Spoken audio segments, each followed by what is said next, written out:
এটা কোনোভাবেই আমি আল্লাহর সন্তুষ্টির চিহ্ন নয়, আমার রাজি খুশির চিহ্ন নয়। এরা বোঝে নাই মূলত।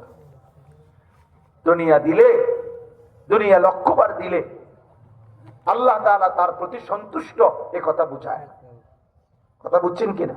এই প্রথম জবাব আল্লাহ দিয়েছে কোরআনুল কারীমের বহু জায়গায়। অগণিত বার আল্লাহ তাআলা পুরা দুনিয়াটাকে আল্লাহ তাআলা কোরআনুল কারীমের মধ্যে পেশ করেছেন যে বান্দা, দুনিয়া আমি সৃষ্টি করেছি। দুনিয়ার প্রতিটা অস্তিত্ব, অণু পরমাণু, বিন্দু বিসর্গ, এই কায়নাতের সব আয়োজন গুলো আমার।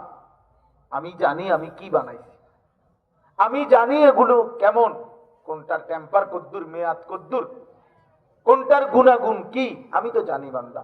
আমি বানাইছি, আমি সৃষ্টি করেছি, আমি তো সবটা জানি। তো আল্লাহ তাআলা কোরআনুল কারীমের মধ্যে একাধিকবার বারবার বলছে, আমাল হায়াতুদ দুনিয়া ইল্লা মাতাউল গুরুর। আমার বান্দা মনে রেখো, দুনিয়ার জীবন শুধুই ধোঁকা। শুধুই কি? ধোঁকা, ধোঁকা। আল্লাহ বলছে, আল্লাহ তাআলা কোরআনে বলছে, কুল মা ইনদাল্লাহি খায়রুম মিনাল লাহবি ওয়া মিনাত তিজারা।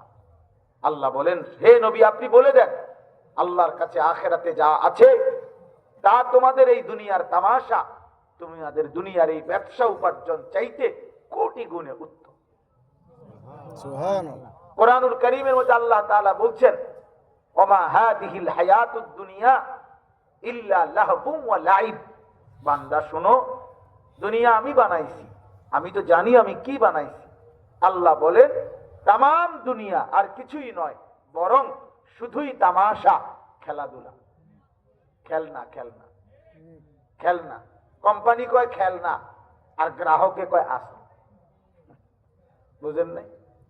মানে যে নিতেছে সে কয় এটা আসল, আর যিনি কোম্পানি উনি কইতেছে এটা খেলনা।